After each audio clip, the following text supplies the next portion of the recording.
Good morning. Ghosts and goblins, spooks galore, scary witches knocking on your door. Jack-o'-lantern shining bright, wishing you a haunting night. Oh no. Today I want to review for you the history of Halloween and Dia de los Muertos. Once a year, every year, everyone dresses up and goes out knocking on neighbor's door, asking for candy.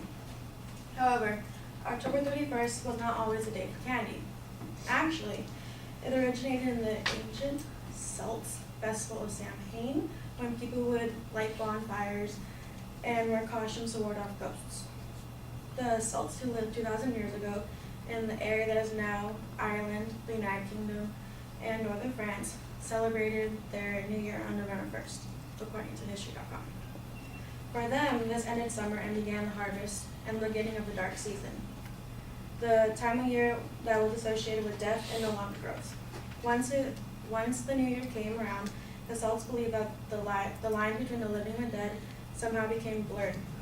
So every year on Halloween, they celebrated Samhain because they believed the dead came back to earth. We stopped checking for monsters under our bed when we realized they were inside of us. Unknown. Dia de los Muertos, or better known as the Day of the Dead, was originated in Mexico and is most celebrated in Latin America. The Day of the Dead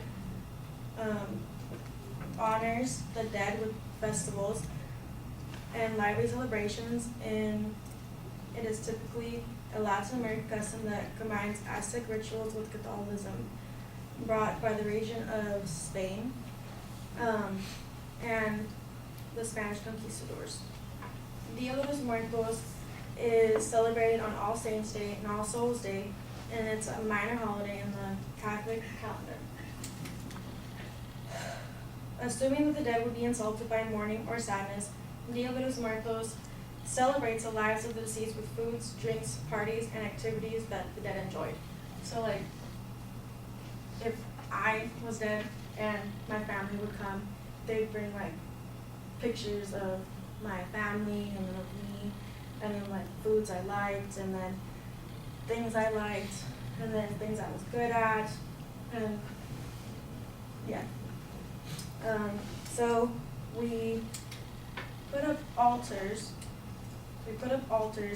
for deceased family members, prepare foods and drinks and gifts to celebrate their life.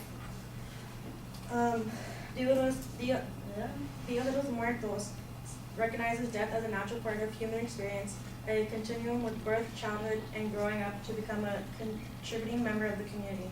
In Dia de los Muertos, the dead are also part of the community, awakened from their eternal sleep to share celebrations with their loved ones, according to National Geographic. The most symbolic symbol of Dia de los Muertos is the calacas and the calaveras, which are skeletons and skulls that are candied sweets and parade masked as dolls. Calacas and calaveras are most always portrayed as enjoying life, often in fancy clothing and entertaining situations.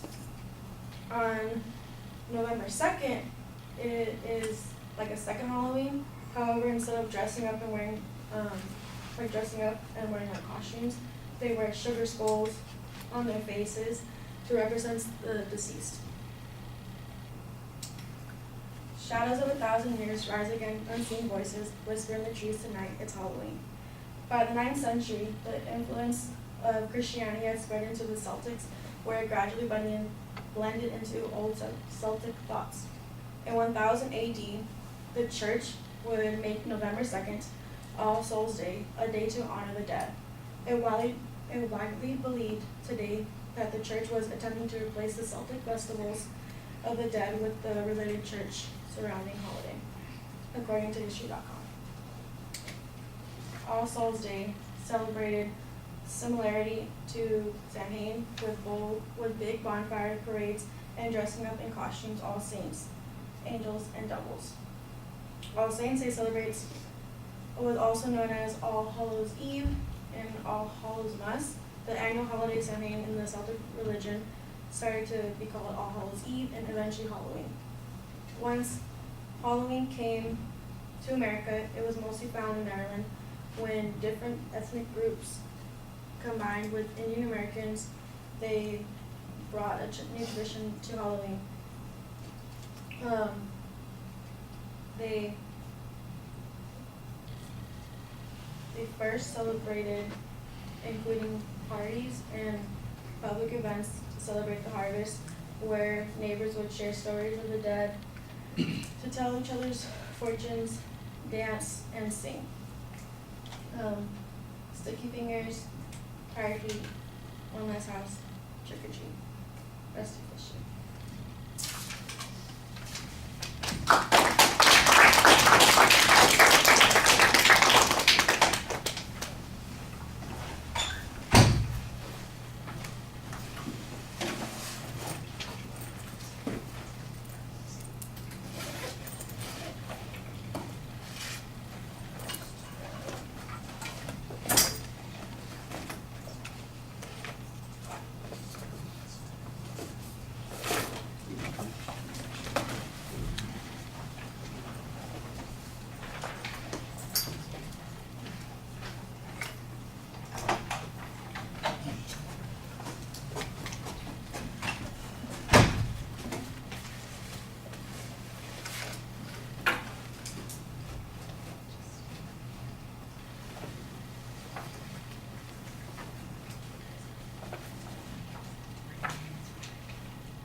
All right, Brian, what did you think?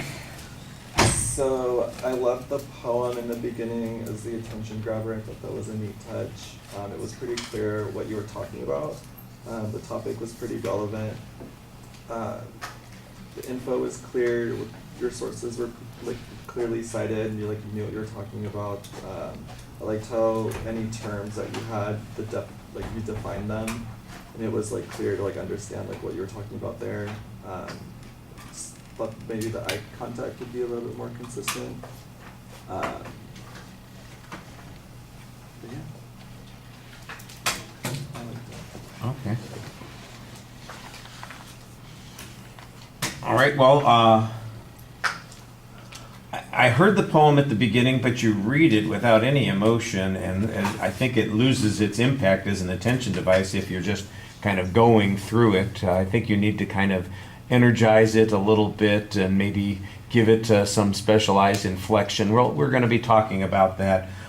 Whenever you choose something like that, you especially need to work on the delivery, and when you read it, it just kind of undermines the point that you're making there. The topic was clearly identified. I wasn't exactly sure what the point was going to be about the subject. I do think that there is a point there. You're kind of exploring the roots of Halloween, and that should be a little bit sharper.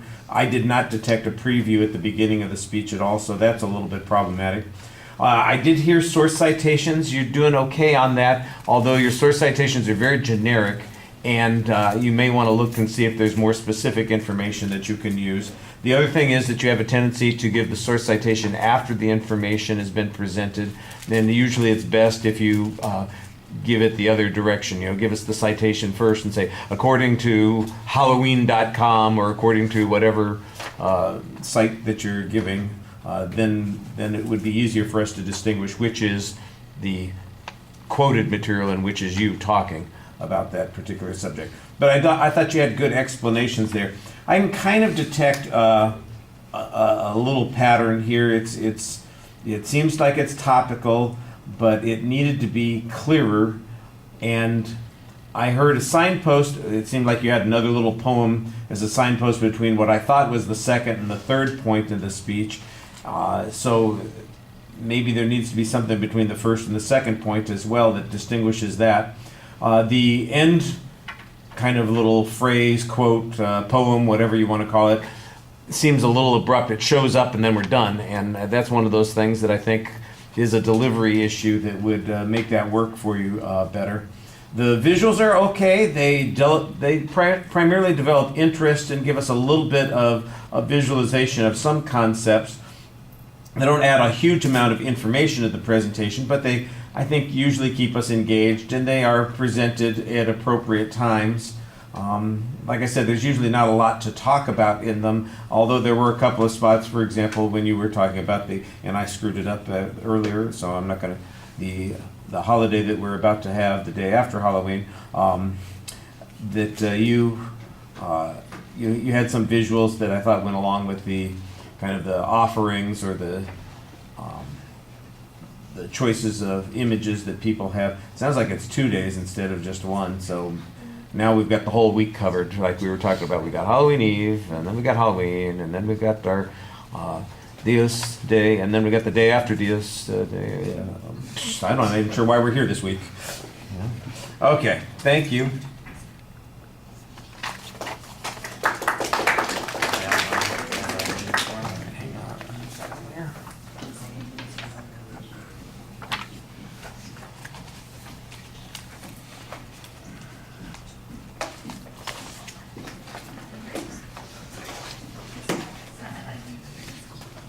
Oh, stuff disappeared here.